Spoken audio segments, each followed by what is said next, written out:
Hi, I'm Rita Wilkins, also known as the Downsizing Designer. So if you've ever lost a loved one, are there stories that you wish that they had told you or wisdom that they had passed on that might have helped you along the way? If so, today's video is about that because as we get older, we start thinking about our legacy. What are we going to leave? And this is the scary truth about decluttering, what baby boomers do leave behind and what really matters most.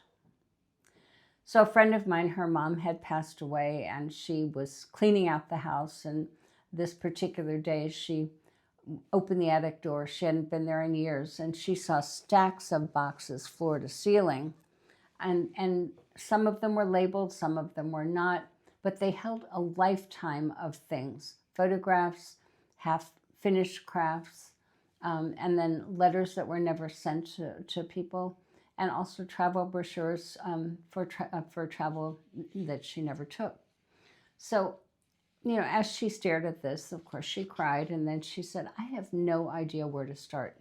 So the truth is, decluttering isn't just about the items. It's about the stories that were never told. And it's also about the wisdom that was never shared or the unfinished projects that we quietly just tuck away. So each object can hold a memory, a regret, an unspoken hope.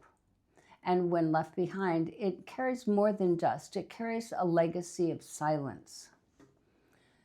So there are reasons why decluttering seems so scary, because it triggers fear, fear of regret, fear of losing part of who we are, and also fear of disappointing our loved ones. So something like, I might need it someday, my kids will want it for sure, or we tell ourselves clinging onto possessions as though they're proof of the way that we lived. But the scary truth is that stuff doesn't carry your essence. Your stories and your values and your wisdom do. So too often we avoid decluttering because we feel it's not just stuff that we're letting go of, but fragments of our own identity. And there's definitely an emotional weight of what we keep. So baby boomers are especially prone to holding on to things with emotional value. And so there's that quilt that you started that was never finished, the jewelry that was tucked away for your granddaughter, or the letters to friends who are now long gone. So here's an example. There's a gentleman who kept his father's tools for over 20 years. He never used them. His children had no interest in them. And yet each hammer and each wrench represented a silent connection to his dad of stories shared on Saturdays when they would be in the workshop. So the lesson here is that the weight is rarely in the item itself, but in the unspoken story that it carries. And there's also a hidden guilt behind every single box. So most of us feel a deep sense of responsibility to preserve our family history. The boxes of photographs that we keep, the heirlooms, the memorabilia, all of those can feel like treasures of our legacy. But often this responsibility becomes a burden, a burden of guilt. Guilt keeps us, it helps us keep things in storage while the stories behind them remain untold. For example, Margaret kept dozens of journals, believing that her grandchildren might read them someday. And yet, she never shared a single entry. The stories remained trapped on those pages, and the journals became a source of stress for her rather than the connection. And there's definitely a cost in delaying decluttering. So procrastinating or putting off decluttering has costs that you don't even think about sometimes. There's the emotional cost, it's overwhelm, it's anxiety, and that constant guilt about just too much to handle. The second is the financial. Many people have storage units. They're paying a lot of money every month for storage units. The moving expense, and then the maintenance of things that aren't used, and even rooms in your home in the bigger homes that aren't used. And then also there's the relational the burden on children or the loved ones who are going to inherit the task when you are gone. So as one client put it to me, what I didn't do now, someone else will have to deal with later. So there are myths that keep us stuck.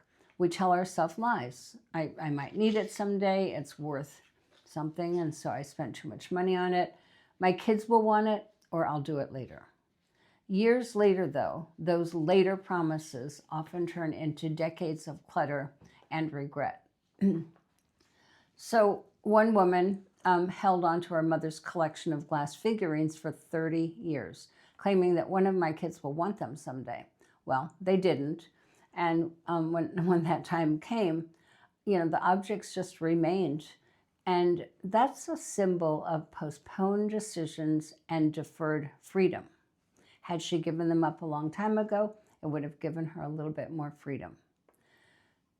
So what baby boomers leave behind? What do we leave behind if clutter goes unchecked?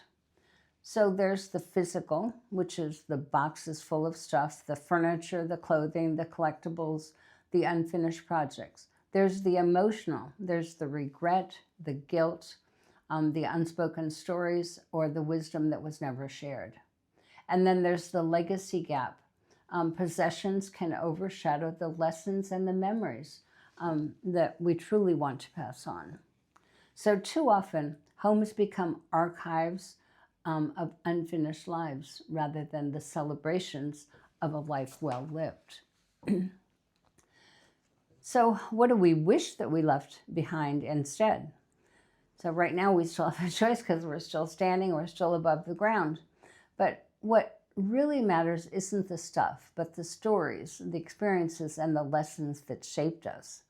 Those family traditions, the shared recipes, the letters that are written with meaning, the wisdom, the encouragement, the love, and also the experiences rather than all of the things. So Diane realized that her mother's handwritten recipe cards meant far more to her than the big china cabinet where they were tucked away. The memory of cooking together was just irreplaceable to her. So there's a turning point, and it's a new kind of legacy. So look at decluttering a little differently, maybe through a new lens this time. Decluttering can become a heart-centered act of love and an act of legacy. It's an opportunity to honor the unfinished projects, to share the wisdom that you've accumulated with your loved ones, and it's also an opportunity for you to make room for creating new memories, new experiences, rather than more stuff. So decluttering is not about loss. It's about choosing intentionally what stays and what goes, what stories you want to tell about yourself. And there is freedom in letting go. So when boomers let go of unnecessary possessions, a pretty remarkable thing happens. There's an emotional lightness that replaces the overwhelm. Relationships improve as children are relieved from their burden, and they'll be more grateful that you've done that. And then space opens up for experiences, creativity, and also joy. So a friend of mine, she released decades of boxes of old clothes, and she realized she felt lighter, even though she hadn't lost the weight, as she felt freer and more connected to her life rather than to her possessions. So here's how you begin. Number one, just start small. Decluttering doesn't need to be overwhelming when you just take it a little bit at a time. Pick one drawer, one box, one category. And then ask yourself, who is this for? Does it tell a story? Do I want to pass it on? And then a journal or a record of stories about those meaningful items is so important. Shutterfly, legacy box, all of those things help you share those moments. And then celebrate the progress and reflect on what you've learned. So if you want more guidance, I do have a new book out, and it has many, many tools in it to help you on this journey. It's called the Letting Go Workbook. And it includes 10 life-tested decluttering methods, and I also have 3 bonus methods in there. And it includes one of my favorites, which is called Decluttering by Heart. It helps you through the process with intentional and reflective method, and also it's even joyful. So a legacy of less is also a legacy of more.